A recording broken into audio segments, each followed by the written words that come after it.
is the India advantage, the leadership advantage, topicality,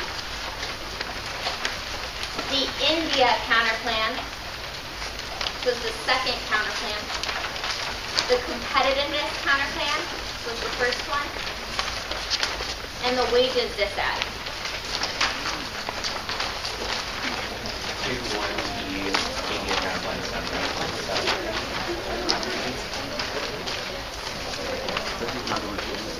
Does anybody need it again? Yes. India advantage, leadership advantage, topicality, India counterplan, competitiveness counterplan, disad.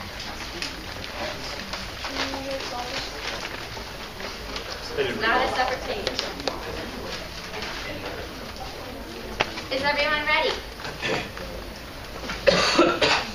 Increasing H-1Bs saves struggling Indian relations by fostering interdependence. 2 impacts. It de-escalates Indo-Pak conflict by providing a strong deterrent to nuclear war, and it stops democratic backsliding. Democracies reduce war, improve human rights, and confront famine and terrorism. That's Kasparov. 1 and C1. H-1Bs do matter. Modi said H-1Bs are the critical litmus test to overall Indian relations because they foster personal and economic connectedness. Per our new India Express evidence from April that postdates them by a year. Their proposal card just talks about one meeting, not the official stance. 1 and C2, the app overcomes any all causes. Our evidence assumes Trump's strategy, Paris, and Iran talks, and still concludes that H-1Bs will save relations and prevent nuclear escalation. 1 and C3, yes, Indo-Pak war. There's a long history of ethnic conflict, regular armed skirmishes, and a deliberately ambiguous nuclear threshold. There's domestic pressure and a scenario for Indian first strike. The impact is too big to risk it. Indo-Pak nuclear conflict would draw in superpowers and kill billions. That's Keck and the card is about terrorist attacks, which is not our scenario. 1 and C4, yes, internal link. U.S. military strength and international cooperation is a necessary deterrent to escalatory action, but only the act guarantees it. That's Rao and Burma. 1 and C5, democracy does solve war. It creates cooperation, accountability, and audience cost. Democracies empirically don't go to war with one another. Their ebb is old and in the context of an external threat. 1 and C6, their De Silva card is a tweet from one Indian business leader. Prefer our years of statistics and official statements from Indian leaders and economists about restrictions hampering growth. 1 and C7, telecom doesn't solve. It's only 30% of H-1B visas in the tech sector and can't resolve our internal links, and telecommuters require H-1Bs. KC15. Many permanent employees to telecommunicate preparation of H-1B positions always requires the employees to provide detailed information about the location. The 1 and C8, there are no delays. The app eliminates restrictions, which increases the number of immigrants. 1 and C7 postdates them and says that the system is too restricted, and we reduce process hurdles to meet demand. The leadership blow. Hegemony is the controlling impact. The act is necessary to bolster tech innovation and competitiveness, to key to maintain U.S. strength and global stability. It de-escalates conflicts, end nuclear proliferation, and combats terrorists, saving billions of lives and improving even more. That's Rands and Edelman. They say hegemony is bad. It's not. For a short-term war impact, the act immediately resolves Indo-Pak conflict. 2, U.S. hegemony prevents a global power vacuum that causes rising powers to go to war. That's better than any alternative. Decline of relative economic strength causes war. They have no evidence in the context of tech innovation. The math is not on their side. Khalazad and Koldi. That's 3. Pursuit is inevitable, even if unipolarity is imperfect. There's no alternative. Dresner 15. Hegemony acts as power booster for international security, stability, economic order. Nuclear is most stable and peaceful because it limits unproductive great power rivals. Multipolar world great affairs of people are constrained to greater capabilities and to proliferate causal mechanisms for regime strength and international cooperation. For their Clark and Ricketts evidence about Trump before his presidency, his policy decisions are not meaningfully distinct from that of other conservative presidents. He does not know how to yield hegemonic power. There are no actual warrants or examples in their evidence. 5. U.S. power protection is necessary to prevent war, and this evidence assumes Trump. Rand 17. America is hurtling towards strategic insolvency, challenges more numerous and severe at any time, and at least a quarter century of undermined U.S. alliance weakens deterrence. If Washington cut back alliance with lose credibility, stability, courage would be eroded, rapidly emboldened, international crisis would go unaddressed. The 6 doesn't turn competitiveness. The Browning card is strong transition balancing are more likely than unipolarity to cause war and competition. 7. Offshore leadership is infinitely worse. Other countries won't step up. Multiple recent examples. Gaki in 17. Today's dangers are manageable because Washington will commit to liberal order. Offshore balancing will incur major costs to money and inevitable code about the forces recruit allies and forge a strategy. U.S. allies should do it with private security, but it's not likely they'll see trouble coming and quickly respond. Liberal setting harnessing American power to do so that offshore balancing would offer fewer buffers. 8. Sustained global engagement is key. The 1970s proved that there can be periods of withdrawal, but American leadership always returns. Topicality flow.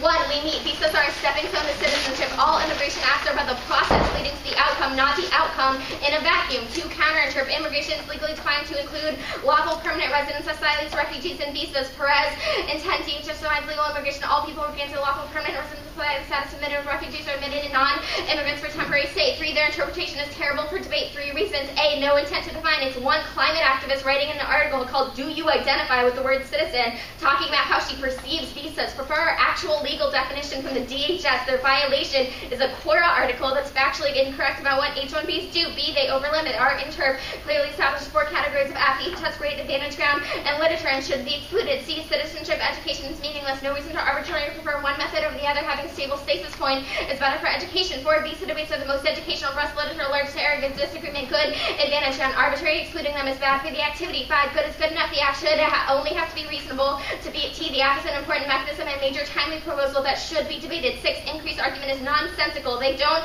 understand how grammar works. Increased access is decreasing restrictions because it gives more opportunity. It still links to DAs about large immediate immigration changes. They have no definition of restriction and there's no meaningful impact. Hold them to the threshold explaining which apps this justifies and why that explodes ground. The India counterplan. 1, no solvency. A, offshoring. H-1B restrictions mean U.S. companies will move to India, damaging the long-term U.S. economy. B, H-1Bs are the litmus issue. Modi has expressed they are the most important factor in U.S.-India relations because of economic and personal interconnectedness. 2, there's more evidence is biased. It's a national review citing Heritage Foundation, the radical right-wing outlets that promote Trump and weapons sales. 3, the counterplan doesn't solve large structural issues. Whites and 17.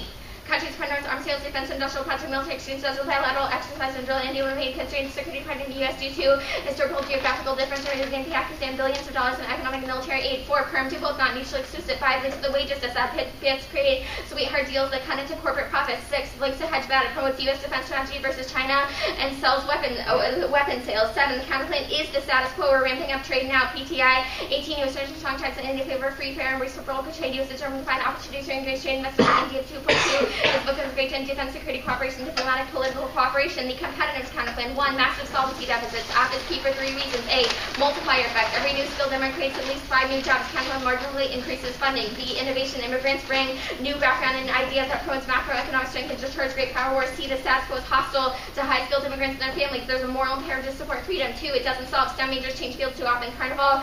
13, 77% of majors don't say, and 7 of them workers move on to management. 3, links to the net benefit. More funding trades off of the wages. 4, perm do both. STEM funding alone fails, but combining with immigration solves. Garfield 18, continuing leadership, between education, immigration, risk, scientific, technology, progressive world, we ask ourselves to winning the race to attract world-class talent. The rest of the world isn't waiting on us, and conditionality is bad. It creates bad advocacy skills and views. The 2AC, all their pranks create 123 potential 2NRs that destroys debate and makes it impossible to be app. Counterinterprets one conditional option. Vote app for deterrence. The wages to set. 1, the app solves and turns the dissat. Absent H-1B immigrants, economic collapse is inevitable. 4 reasons. A, multiplier effect. Every new immigrant creates 5 more jobs, key to long-term stability. B, wage growth is inevitable. New minimum wage jobs. C, can solve demographic changes and high-skilled gaps. The plan is key. D, innovation solves. Startups are going bankrupt or overseas in the status quo. Only the plan resolves that. 2, skill gap is killing U.S. economic growth now. Distill the in 18, a shortage of skilled workers damage the country's economy. With a shortage of fields like tech and expansion will hurt the American economy. 3, no internal link. They have no piece of evidence or even a coherent narrative that says that high wages are key to the economy. Prefer the app. 4, wages are low now. Bernstein 18.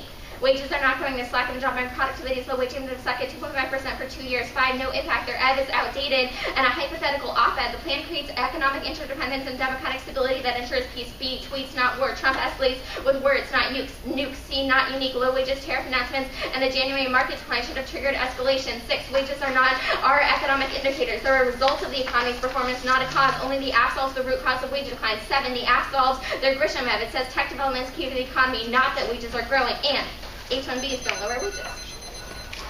Process. Are we doing okay.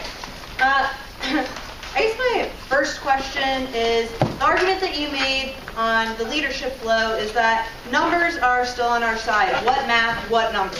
So the big framing part of the 1 and C says that Trump will cause a war every quarter via diversionary conflicts. Since his presidency, he has not started any sort of conflict. Yeah, but how does that answer my question, which is about your hegemony impact evidence?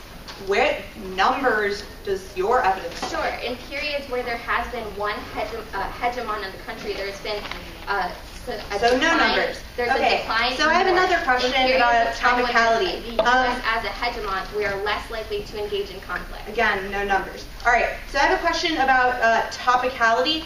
Here's a quote from your Times of India card. It's the first solvency card in the 1AC.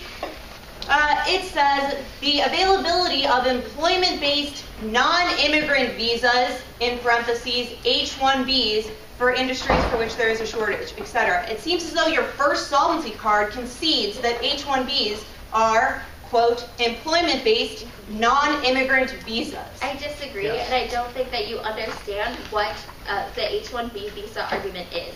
H-1Bs are temporary employment visas that allow people to have greater citizenship opportunities once you have employment. So another affects topicality argument that eventually they could be citizens. The Perez evidence says that legally the DHS defines visas as a form of legal immigration. Yeah, but your first solvency card says that it is a non-immigrant. The only person with intent to define in this round says that legal immigration is a visa. Okay, why do we need to read a card that has an intent to define when your first solvency card, which we will concede, says that it is an employment-based non-immigrant visa?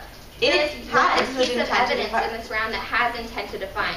One solvency card with a line that's out of context is not the DHS defining what legal immigration is or is not. Your first card, the first piece of Brand's evidence, which you read, says that hegemony is declining massively now, and that, quote, the only way that we can save it is a concerted, long-term defense buildup comparable to the efforts of Presidents Jimmy Carter and Ronald Reagan near the end of the Cold War.